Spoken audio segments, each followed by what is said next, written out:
কলকাতা থেকে প্রায় ৬২০ কিলোমিটার পথ অতিক্রম করে এসে পৌঁছলাম গোপালপুর। উঠলাম ওটিডিসির গেস্ট হাউসে। সেই শুরু হয়ে গেল ফটোগ্রাফি।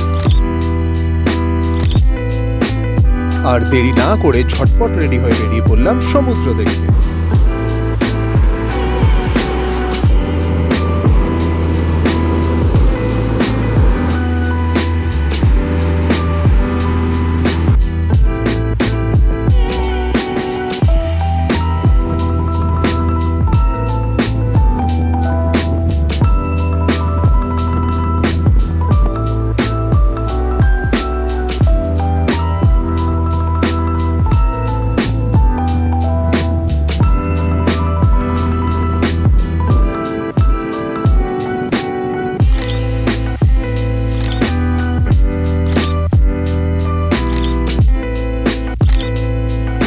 এবার সূর্যি মামা ডুবে দেখা দিল চাঁদ মামা।